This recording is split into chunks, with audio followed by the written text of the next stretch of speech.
છે કે અનંત અને આવવું એ જોઈએ. જો કોઈ સંખ્યાના છેદમાં 2 અને 5 અથવા 2 એકલા અથવા એકલા 5 આવતા હોય તો તેનું દશાંશ નિરૂપણ શાંત થાય. પણ 2 અને 5 સિવાયનો કોઈ પણ આવતું હોય તો તેનું દશાંશ સ્વરૂપ શાંત થતું નથી. આપણે એક્ઝામ્પલ જોઈએ.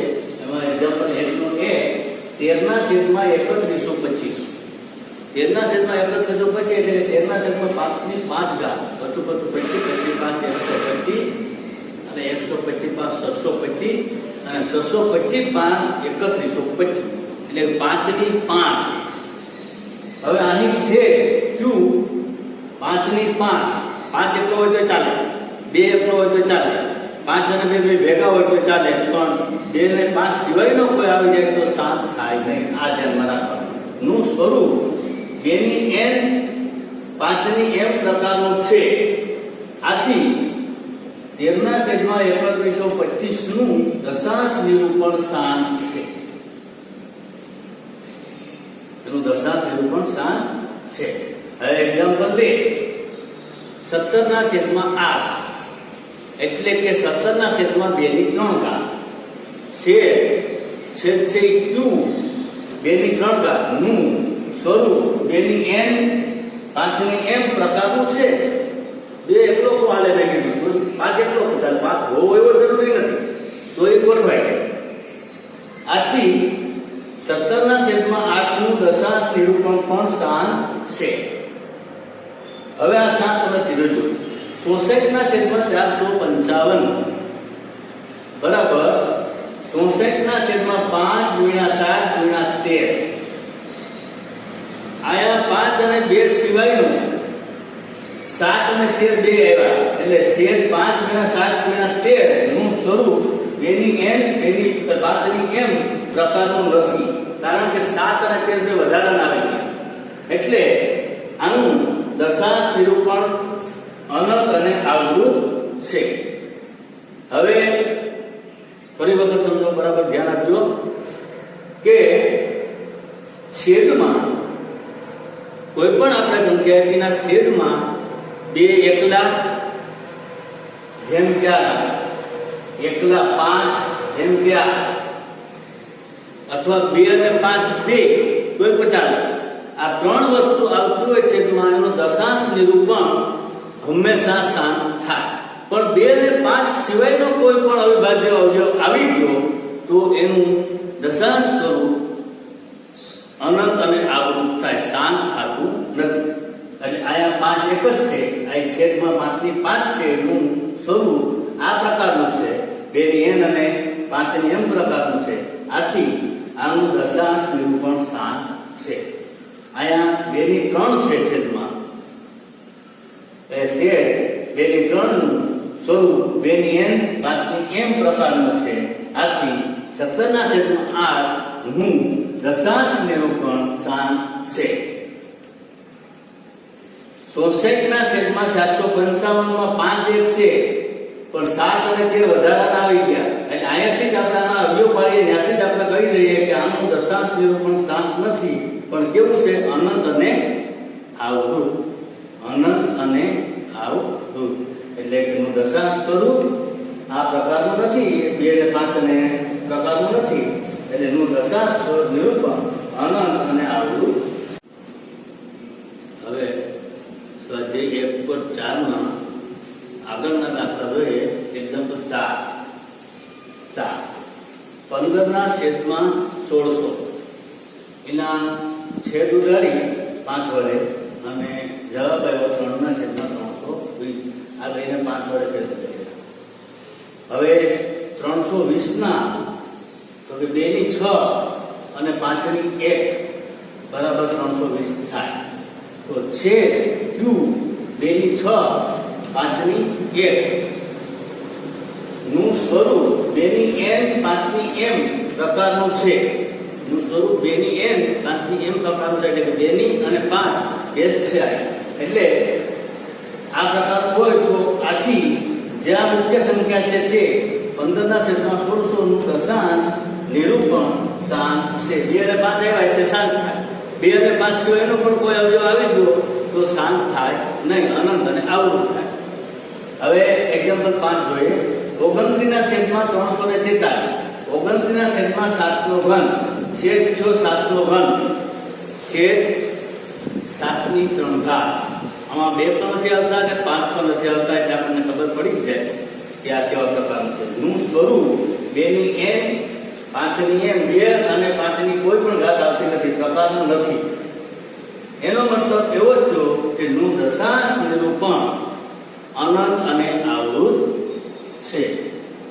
2 5 છે નહીં, 7 છે એટલે અનંત અને આવૃત છે. હવે એક્ઝામ્પલ 6 જોઈએ. 23/2 અને 5/2. જો આમાં 2 અને 5 બે જ છે, ઘાત ગમે એટલી તો માત્ર 2 અને 5 જ બે દળીઓ છે, એટલે છેદ 2/3 5/2 નું સ્વરૂપ 2n 5m સ્વરૂપનું છે. એ પ્રકારનું છે.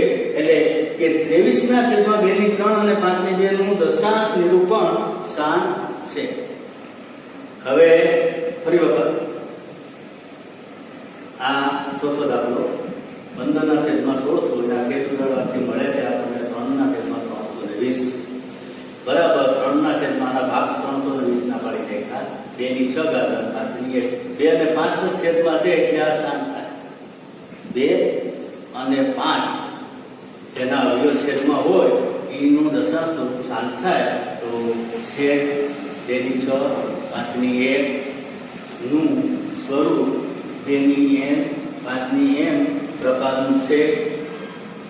આથી 15/1600 નું દશાંશ નિરૂપણ શાંત છે, કારણ કે એના છેદમાં 2 અને 5 બે અવયવ હતા. હવે 5 29/343. 29/343 છે એ 7 નો ઘન છે, એટલે છેદમાં 7 નો ઘન છે. 7 નો ઘન નું સ્વરૂપ આ પ્રકારનું નથી, 2n પ્રકારનું નથી. એ નથી તો એનું દશાંશ નિરૂપણ કેવું થાય? શાંત નહીં પણ અનંત અને આવૃત થશે, કારણ કે 5 અને 2 માં આવતા નથી. આ સિવાયનો 7 આવી ગયો એટલે એનું દશાંશ નિરૂપણ અનંત અને આવૃત થાય. અહીંયા છઠ્ઠો 23/2 અને 5/2 છે. 2/3 5/2 નું સ્વરૂપ 2n m પ્રકારનું છે. હવે 2/3 2/5 નું દશાંશ નિરૂપણ શાંત છે, કારણ કે 2 અને 5 આવ્યા. સામાન્ય રીતે જોઈ લેવાનું આ પ્રકારના દાખલાની અંદર જો છેદમાં એકલા 2 અથવા છેદમાં એકલા 5 અથવા છેદમાં 2 અને 5 બે અવયવ હોય તો એનું દશાંશ સ્વરૂપ શાંત થાય. અને આ બે સિવાયના 2 અને 5 સિવાયનો કોઈ પણ એક આવી ગયો, એ બે ભલે હોય છતાં પણ કોઈ એક બીજો અવયવ આવી ગયો એટલે એનું દશાંશ સ્વરૂપ અનંત અને આવૃત થાય. આ વસ્તુ મગજમાં રાખો એટલે ગમે તે દાખલો સોલ્વ થઈ શકે. આગળના દાખલા જોઈએ. એમાં એક્ઝામ્પલ 7 129 છેદમાં 2 નો વર્ગ 5/7 અને 7/5 છેદ 2 નો વર્ગ 5/7 7/5 નું સ્વરૂપ 2n 5m પ્રકારનું નથી, કારણ કે 2 અને 5 સિવાયનો અહીંયા આવી ગયો 7 એટલે એનું આના પ્રકારનું સ્વરૂપ નથી. એટલે નું દશાંશ નિરૂપણ 129 2 5/7 અને 7/5 નું દશાંશ નિરૂપણ અનંત અને આવૃત છે. ફરી વખત કહું કે આના છેદમાં આ 7 આવી ગયો, 2 5 તો જોઈએ એ હોય તો ચાલે, પણ 7 છે એટલા માટે થઈ અને આનું દશાંશ નિરૂપણ શાંત નથી પણ કેવું છે? અનંત અને આવૃત. એક્ઝામ્પલ 8 નો જોઈએ દાખલો 6/15 6 એટલે 2 તેરી 6 અને 15 એટલે 3 પંચા 15. 3 3 ઉડી ગયા. 2 ના છેદમાં 5 5 ની 1 2 ના છેદમાં 5 ની 1 છેદ 5 ની 1 નું સ્વરૂપ 2 ની m n અને 5 ની m પ્રકારનું છે.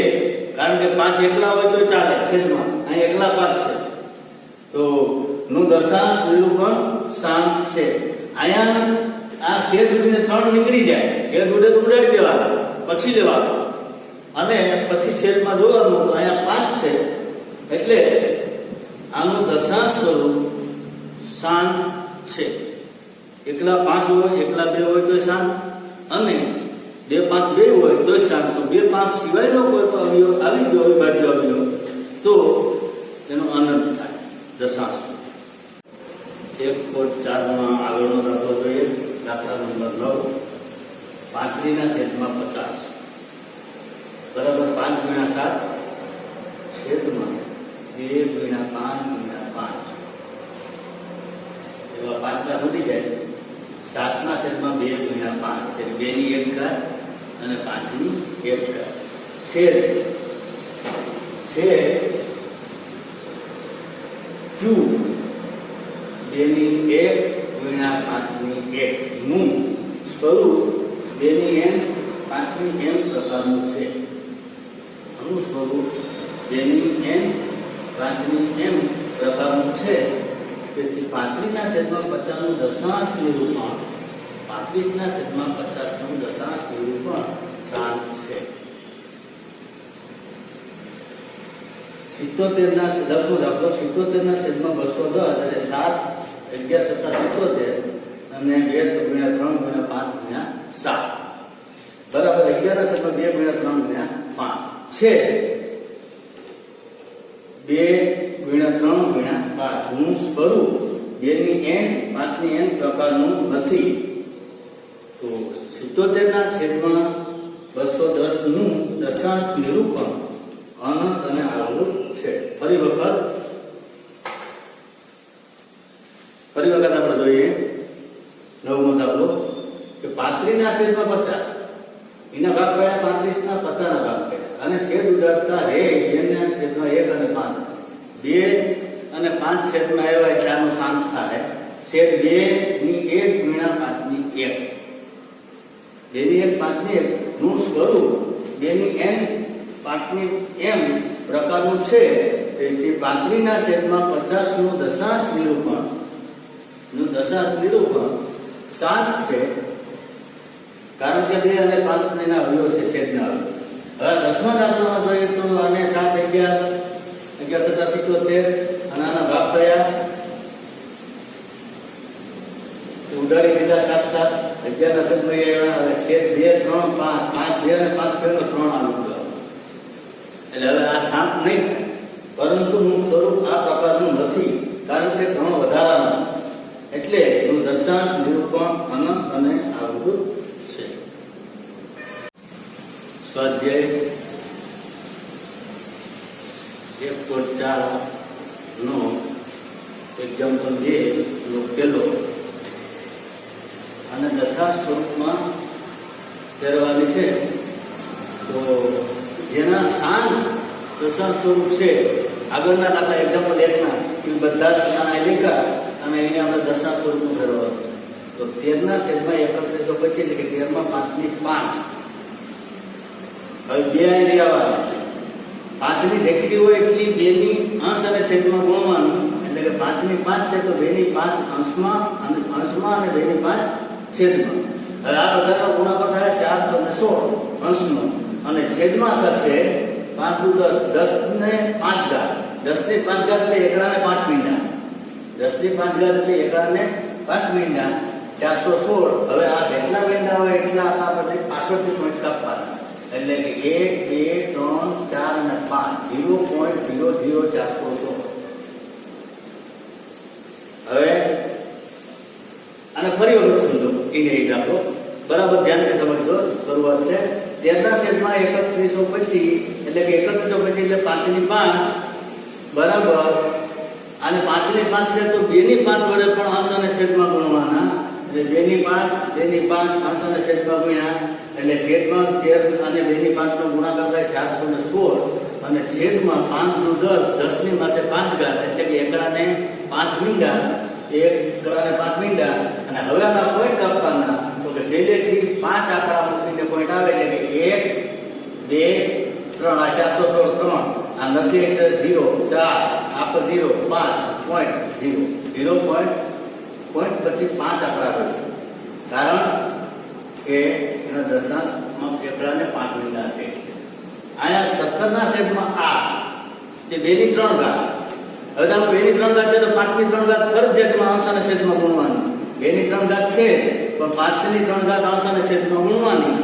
છેદમાં ગુણો એટલે 5 નું 10 ની 3 ઘાત થઈ જાય એટલે એકડાને 3 મીંડા થઈ જશે અને અંશમાં 17 ગુણ્યા 5 નો ઘન 2125.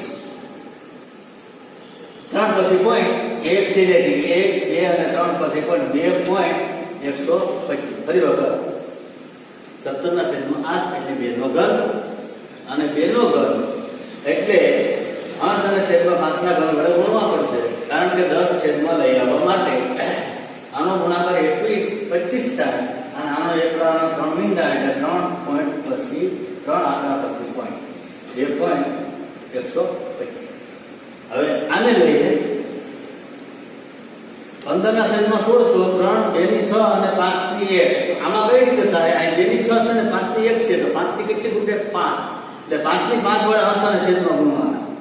આ બરાબર ધ્યાન રાખો. 2 ની 6 છે તો 5 ની 6 લઈ આવવાની. આ છે 1 તો 5 વડે અંશ અને છેદમાં ગુણવાના. 5 વડે અંશ અને છેદમાં ગુણો એટલે 5 ની 6 થઈ જાય અને 5 ની 5 એનો ગુણાકાર 375 થાય અને આ એકડાને મીંડા થાય 6 જે ઘાત હોય 5 નું 10 6 એટલે 6 આંકડા પછી પોઈન્ટ આપવાના 1 2 3 4 1 2 3 4 અને 5 અને 6 આ બે મીંડા આવે 0.00 375. હવે ફરી વખત તમારે વિચારવાનું છે. 15 ના છેદમાં 1600 2 ની 6 અને ગુણ્યા 5. હવે 5 ની 6 બનાવવી પડશે આપણે તો 5 ને 5 વડે અંશ અને છેદમાં ગુણવું પડશે. 5 થી 5 ને અંશ અને છેદમાં ગુણો એટલે છેદમાં 6 થઈ જાય 1 5 છે એટલે અંશમાં 5. આનો ગુણાકાર 375 થાય અને આ 5 ગુણ્યા 10 માથે 6 ઘાત 10 ની 6 ઘાત એટલે એકડાને 6 મીંડા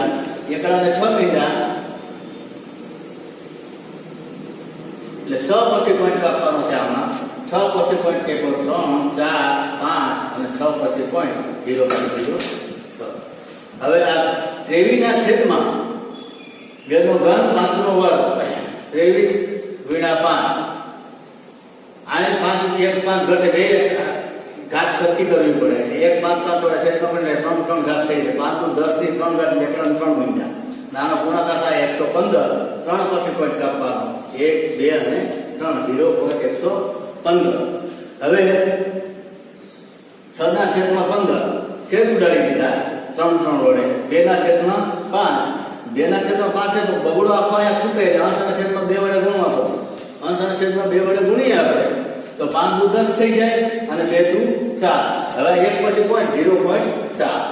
હવે આ 35 ના છેદમાં 50 35 ના છેદમાં જે 50 છે બરાબર 7 ના છેદમાં 5 દુ 10 અને 5 વડે છેદ ઉડાડી દીધા બધું 25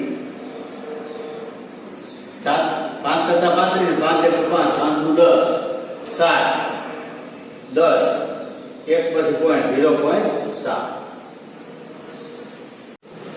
હવે આપણે એક સ્વાધ્યાય 1.4 નો લાસ્ટ એક્ઝામ્પલ એક્ઝામ્પલ 3 જોઈએ. ગણનો પહેલો 43.1 2 3 4 5 6 7 8 9. તો આ સંખ્યા કેવા પ્રકારની છે એ જોવાનું છે. તો આપેલ સંખ્યા નું દશાંશ નિરૂપણ શાંત છે કારણ કે આ પૂરું થઈ જાય 9 પછી આગળ જતું નથી એટલે આ શાંત છે. તેથી જો શાંત હોય દશાંશ નિરૂપણ જેનું શાંત હોય તે સંખ્યા સમય સંખ્યા હોય. તેથી એ સંખ્યા સમય સંખ્યા છે કારણ કે દશાંશ નિરૂપણ શાંત છે.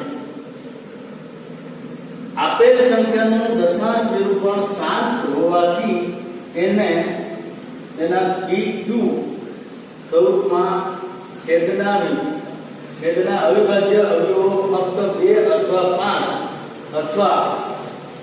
અથવા બંને હોય.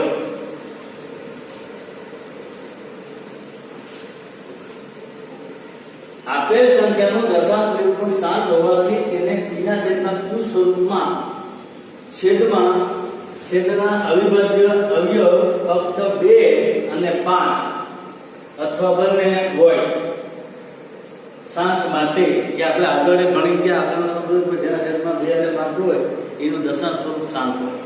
હવે આ શાંતનો આપણે દાખલો જોયો. આ અનંત અને અનાવૃત ધ્યાન રાખજો. આ સમય સંખ્યાની વાત છે. આ સમય છે. જો આમાં આડાવાળા કાકા થતા જાય 0.120 ને 2 મીંડા ને 3 મીંડા ને 4 મીંડા અનંત. એટલે આ સંખ્યા કેવી છે? નું દશાંશ નિરૂપણ અનંત અને અનાવૃત છે. આવૃત નહીં, અનાવૃત. અનંત અને અનાવૃત છે. અને જે સંખ્યાનો દશાંશ સ્વરૂપ અનંત અને અનાવૃત હોય તે સંખ્યાને અસમય સંખ્યા કહેવાય. હોવાથી તે સંખ્યા અસમય સંખ્યા છે. આ વસ્તુ ધ્યાનમાં રાખવાની. આપણે આનમાં 2 રીતના લઈ લીધા. અને પ્રથમ પ્રકરણ આપણે પૂરું કરીએ. એમાં પહેલા આપણે યુક્લિડની ભાગ પ્રવિધિથી ગુસાના દાખલા જોયા. ત્યારબાદ અમુક દાખલા સાબિતીના લીધા. આપણે અવયવ વૃક્ષની મદદથી અંકગણિતના મૂળભૂત પ્રમાણે અવયવ પાડી અને એને પુનરાવર્તિત સ્વરૂપમાં લખ્યા. બીજું અવયવ પાડી અને અંકગણિતના મૂળભૂત પ્રમેય પ્રમાણે પણ આપણે એ અવયવને મદદથી ગુસા અને લસા મેળવો. ત્યારબાદ સમય સંખ્યાને અસમય સંખ્યા છે એ સાબિત કરો કે દાખલા તરીકે વર્ગમૂળ 5 અસમય છે એ સાબિત કરો. એવા સાબિતીના દાખલા પણ આપણે લીધા. અને છેલ્લે આ દશાંશ નિરૂપણના દાખલા 1/4 એ લઈ અને એનો છેલ્લો એક્ઝામ્પલ 3 અહીંયા પૂરો કરીએ છીએ. એટલે ટૂંકમાં કહેવાનો અર્થ કે 1/4 પ્રકરણ 1 વાસ્તવિક સંખ્યાઓ અહીંયા આપણે પૂરું કરીએ.